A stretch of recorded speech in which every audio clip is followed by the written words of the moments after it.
And that was Gasoline by Little Rock's own Swamp Bird. Oh, they weren't done. Banter. They weren't done. Sorry to interrupt, guys. Yeah, gosh, guys. Before that, you heard the Binary Marketing Show doing Fatigued and Malnourished. Before that, Rat Brats, Mom Is. Before that, Pagans, Motel Sixin. Before that, Paul Salmon's Can't Change Now, recorded last week here at Shoog Radio. And golly, he has a beautiful singing voice. Yes. That's such a good song. And the block started off with Amasa Hines doing El Haj Malik El Shabazz. And I guess today Shoog Radio is doing, it's talk radio. Talk. A lot of talking. But it's because we have such interesting guests on that we need to hear what they have to say. And they're doing so much in our community. And Stephen Stillman, welcome to the Shoog Hey, guys. Studio. Welcome back. He to just Sugar. waved at everyone. I'm waving back. So you've been on before. Yes, twice. Twice before. Really? I should remember And- that. Owl's Teeth and the video game. Oh stuff. yeah, Owl's Teeth. That was so much fun. Yeah. That was a good performance. Yeah. All that stuff you had set up. Yeah. Wait, do we have any Owl's Teeth programmed today? We have to. Anyways. I have sun eating actually. All right, cool. But you are about to embark on an endeavor because you want to know what the meaning of happiness is. Yes, I do. You're probably the first person that has ever pondered what is happiness. Well, it's a question that everyone has, and the problem with it is it just leads to more questions. Well, that's with all philosophical questions, but Well, Yep. how far down the rabbit hole are we going to go? pretty far. Going across the country, gonna interview people from all walks of life, rich people, people that are struggling just like me, and then me and Nathan. He's my friend. He's going with me. We're filming our story as well as like a bunch of other people, and we feel like this movie is going to help people, discover like steps so that they can become happy. I mean, it's not going to all be about happiness. I mean, there's unhappiness there too. So Well, let's take one step backwards. The name of the project is, Happiness in America, and you are filming a documentary. a documentary, yes. And later this weekend, you're setting out on the road. It'll be about 3 weeks. Oh, okay. In 3 weeks, yeah. Yeah. We're going to Iowa first, and we're going to work on cars and go pick up cars for somebody and make a bunch more money so we can get an RV, and we're going to hit the road. So right now you're in a fundraising phase. Yes, for your we're documentary. fundraising for the documentary. So is there happiness.com where you can There is money? happinessinamerica.com. We also have an Indiegogo going on right now. All the information's there. I mean, we got a Facebook, Instagram, YouTube, and Twitter, and every social media that you can imagine. Well, how did this project, what turned it into just that query that hits everyone at some point in their life and then again throughout life? When did it turn into a project? Well, it started, I had this really crappy job that I did not like, and I ended up quitting it and to make video games full time. We ended up making a game and putting it's on the App Store. And then after that was done, like my girlfriend was like, well, I'm gonna move back in with my parents. I want to break up. And I was like, okay. And I was like, well, what am I gonna do? So I was thinking, I'm incredibly unhappy. I want to find out what happiness is. And now the whole world's open to me. I have all this opportunity. So I'm always most happy when I'm creating. So, I know that feeling. Art, music. So I was, why not go make a film about this thing and help people along the way and just document the whole process of going from the ground all the way to the ceiling. So it's documenting your personal Yeah, need towards it's happiness. subjective, but it's also objective at the same time because the other people will be involved that will meet along the way and figure out what makes them happy, because it's different for everyone. I mean, I personally believe happiness comes from within, but it also comes from a bunch of different other sources. And then, for some people it's religion, and other people, it's money. So, I just want to find out what the actual core meaning of it is. Have you already started interviewing people? Yeah, I interviewed Andy Conrad when he came through town. Most people in Little Rock know Andy Conrad. And I have a few people set up, like East Coast, West Coast. Like I'm going to interview this girl I know. She's like a single mother of like 3 boys, and she works for NASA. So, it's So that's I was gonna make a planet joke, but I got nothing. You stumped Caribbean. That doesn't often happen. It's out of this world. So you believe that some happiness is external? Yeah. It varies for everyone. Yeah. Like, Or maybe sensory. Maybe the word isn't external. Maybe it's sensory. Well, I would think that all happiness was generated internally because the world, the universe, is an objective place when you break it down. Well, when you said it comes within, I immediately nodded my head and was like, I agree. Happiness comes from within, and it's as simple as like me enjoying your song "Sad" so much. That song makes me so happy because it's so beautiful, and it makes me think, and it makes me enjoy my emotions. And maybe it is a negative. Well, I don't think sadness is a negative emotion. But it makes me enjoy my emotions. It makes me become in touch with them, and it makes me happy. Whereas someone else might hear this very sad song, and it makes them sad. I mean, I choose to go to my happy place when I hear it, Right. and then that comes to the surface. Huh. That's an interesting enunciation of your feelings on that song. Thank you. It makes me so happy. It's not supposed to, damn it. Fine. It's called sad. You're doing it wrong. I'm doing something right. but I mean, sadness is one of those things. Like, you can't have happiness without being sad, because then you wouldn't know what it was.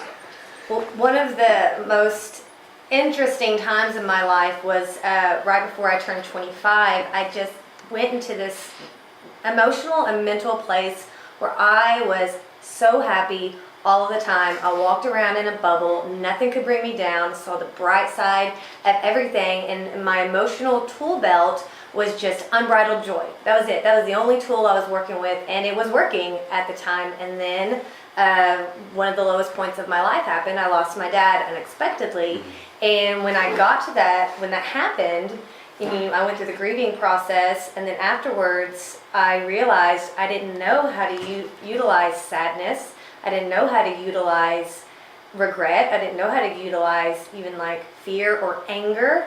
And I was left with only my happiness, which I couldn't utilize then because I wasn't happy. And then after that, it was finding balance and knowing how to take a situation that would make me angry, recognize that there's the potential for anger there, but then not go into a fit of anger. Instead, recognize what's making me feel this way, and can we have dialogue about it so I can continue on my path of happiness and free thinking and being a person without, throwing temper tantrums. And You are one of the most happiest people I've ever met in my entire life. I am happy. You are, and that's one of the things I want to find out. Like, how do people find happiness, and once you have it, how do you hold on to it for an extended period of time, rather than, for me, it's just straight up and down, like, all the time. Like, something good happens, and then the next day it's 5 bad things, and just ruins it. I want to posit something to you. Okay. Since the subject is happiness, what do you at what point do you think happiness becomes complacency, and how do you think happiness serves a society at large? When it actually takes anger and frustration to get any kind of meaningful social change. Well, as Nathan always puts it, if you're not thriving, you're just surviving, and that's one of the things that I feel like, as people, like, if we're happy, we will do better as a society. And I recently saw this article, and it said that Arkansas was one of the most unhappiest states to live in, which is awful to me. Like, I just can't believe that. Like, I don't think so. Like, I see so many happy people here. So, it's one of those things, like, I feel like society would do better if we were happier. I mean, I personally, like, I create the most when I'm unhappy, but also when I'm happy, like, I create as well, but it's just like a different type. Right.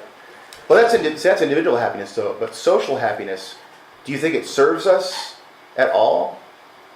To an extent, yes. Because I mean, the way I read history, all of the important change that's ever happened has come from strife, right? Which is arguably not happy, right? And maybe that just comes from the wanting to change the pursuit of happiness. Yeah, right. That's what they're going for. The pursuit. That's what it is. So it changes, and then we're searching for the happiness. And okay, so it's a motivating factor on a social level. Right. And I guess maybe on an individual level. Yes, most definitely. Okay. All right. Yeah. See, I your documentary is interesting already. I know. It has. You haven't even started doing it yet. It's already very interesting. Well, that dialogue reminded me of a line that I remind myself of often, and that is that kindness is not an act of dumb luck. And I feel like a lot of people, when they see someone happy, they're like, oh, they're dim. They clearly have no idea what's going on in the world. They don't recognize that there are people that struggle. They don't recognize that all around them is sadness and fear and inequality. And so they're so happy that clearly they're ignorant. And so to that same extent, happiness is not an act of dumb luck. For me, I am consciously being present in a moment all the time, and I'm consciously looking for humor. I'm consciously looking for something nice to do for someone. I chose a job in food service because there's always something I can do for someone, and that makes me happy personally. And it just so turns out that also when you do nice things for people, kind things for people, it also makes them happy. So for me, it's just about always being present-minded and looking for the bright side. And, when something bad happens, like even at work, if someone's just frustrated, I'll make a joke about it, and then suddenly there's humor infused into this bad thing, and suddenly it's lighter.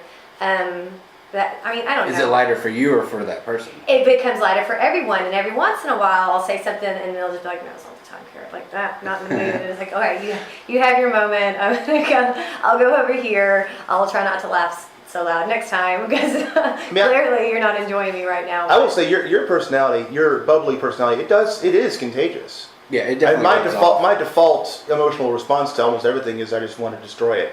I'm anger. I just want to help. I was an angry kid. People don't think of me that way, and I'm not like that all the time. But when stuff comes up that I think is unjust, my default response is, well, that's not right, and we should do something about it. And I'm angry now. And I find that being around you, it softens that, and it makes me think of things in a more constructive way. Well, and I've struggled in the past with wanting to beat myself up and say, Kara, oh, you should do something that's more directly proactive, save the rainforest, or truly get out there and fight for justice. And I have to remind myself that there are, we're all part of a greater conscious, and there are certain things on everyone's conscious. So some people wake up and they're like, today's the day I'm going to save the whales, and they do it every day. They fight to save the whales. I'm going to fight to save our rainforest today. And there's people, for every cause, there's people that have it on their hearts, and those people are working towards spreading the information and garnering support, whether it be financially or just making them aware. There's people for everything. And and then and everyone has to find their thing, the thing they want to fight for, right. The thing that they support, the thing that they want to raise awareness for. And sometimes at the end of the day, I just have to be like, well, you do a lot for your community, Kara. You volunteer for. I have to just tell myself, just because you're not finding the cure for cancer, it doesn't mean that you don't deserve to be happy and feel like you're doing your fair share. Right. And that eases my conscience, because there's been a time when I laid awake, and it takes me back to during Hurricane Katrina. I would lay awake and just be hurt so badly. All those people, what can I do? I want to save all of them, and by save I mean give them money, build them a house. You mean save? Yeah, whatever it takes. Take them out of this current state that they're in, and it was so overwhelming to make yourself responsible for anybody that's experiencing that kind of detriment. And it finally just do what you can do, Kara. Think globally, act locally. Just do what you can. And then for me, so it's just in the immediate environment that I'm in. That's what alchemy is. I think most people think alchemy is turning metal into gold. The second definition of alchemy is making any situation better. Not making a bad situation good, it's making any situation better. And I think every day, every time I wake up, I'm like, today I'm going to make today better. It's just going to be a better day for me. Everything what I see in my mind will be better than what it is. Well, I think I'm speaking for everybody and I think you pulled it off every day. And I wanted to ask you, Stephen, how did you determine what different types of people you're going to be interviewing for this project? I actually didn't. It was just I started I interviewed just a couple people, but I was like, wow, these people it varies so much on what makes them happy, like what they think happiness is. And so then I was like, well, go out and find because I want to know where it comes from, what it actually means, what is it to people, and like I said, to some people it's this or that, and so just the bunch of different people out there, so like a random sampling of America. Yeah, it was just basically what it's going to be. I mean, there'll be structure to the film, in the editing, right? Of course, right. But I just want to interview everyone because maybe the happiest person might be someone who has nothing at all, no material items whatsoever. But it might be a rich person. I don't know. Do you have questions set aside that you've written that how you want to? Well, hit us with one of them. Let's see. Usually, what I start out is what is happening? What is happiness to you? Because I want to know on the individual level, what happiness is. Okay. Do I get to answer that? You can if you want to. For me, happiness is taking in any situation or any person and immediately not judging it, assessing it for what it is, and being able to experience it without judgment, I think. One of the people that I have that I'm the most happy around is my roommate, Rachel, and when we have conversations, we're just having dialogue. If she's having a bad day, it's not her whining about her having a bad day, it's her explaining to me that these situations happen, and then we engage in dialogue, and the next thing you know, we're laughing and we're saying, this is the best day ever. It's just I think it's being able to experience life and not put any type of preconceived idea on it and just taking it in. But I never really thought about the answer to that question, so that was off the top of my head. What do you think it is? Huh? Me? Yeah, you. Well, if we're talking about objects like happiness is a warm cup of coffee or happiness is a vibrator with new batteries or whatever the thing is. That's my definition. I don't know if I have an answer for that. But for my personal, I'm personally happy when I'm hanging out with Sarah, my wife Sarah, my wife and best friend. I'm personally happy when I'm playing music, when I'm writing. So when I just finished a song, like you said, creativity is a big factor for me on a personal level. Mm-hmm. On a bigger level than that, I find happiness when I see people that I love succeeding. Mm-hmm. When I see people that I love, enjoying their lives, and I on all of it under the umbrella of this, all of our time is a finite thing, and it's important to remember that none of us are going to be here very long, and how you spend your time is your choice. Exactly. Right. You're going to spend your life negative, or in my case, angry, and that's detrimental to whatever. So I don't know. It's a very hard question to answer. It's really. such a good question because I immediately wanted to go to an intellectual part of my brain to answer it, but then when Aaron just started saying simple things that made him happy, I was like, man, vacuuming makes me happy. These floors are not clean. I'm the happiest I've ever been. Folding towels at work makes me happy. Bussing a table makes me happy. Seeing something go from dirty to clean is your daily rituals. My daily rituals but I found a job and I've implemented habits into my life that all these things make me happy. I could just be a crazy neurotic person, but instead I just choose to keep a tidy home. Makes me happy. Everything has to have a place in my house, and whenever I take the time to put everything in its place, I am the most happy in my home, period. And then of course, I'm a creative person as well, and I do find a lot of creative energy from being in a sad place or even sometimes in an angry place, but it's always to bring me back to my center, which is a very happy place. And so I use my creative energy to stay happy. Right. And then also, I'm a poet, and when I write, I'm not usually writing to I'm not writing words to tell you what this flower looks like. Words are not written or spoken to get words across. I'm writing because in the greater meaning, I want people to see beauty and see kindness and seek happiness. Words are spoken or written to get an idea across. And I write so I can always come back to the central idea that finding, your inner peace and happiness is important. And so creating keeps me very happy. I think creativity and happiness are like forever linked. Mm-hmm. What's the opposite of creativity is destruction. Right. So I think creativity is just an inherently happy thing. Right. Period. I mean, I most enjoy it because I usually make stuff out of nothing, like just out of thin air. Just make something, and then I usually like if it's art, I give it away, and then the looks on the people's faces, they're just super ecstatic about it. Yeah, doesn't it feel good to make someone happy? Right, like when you're playing a show and you just see all those people just standing down and they all got these big smiles and they're just all having a good time with their friends. I mean, there's nothing better than that feeling. It's weird. It seems like it's a selfish motivator for me or for other people, but just seeing other people smile, it's so selfless. Right. I can't help but be happy. I don't know. That's ridiculous. Your project is interesting, sir. Thank you very much. I have just posted it on our Facebook page, awesome. happinessinamerica.wix.com. Yes. And so through there, people can donate? Yes.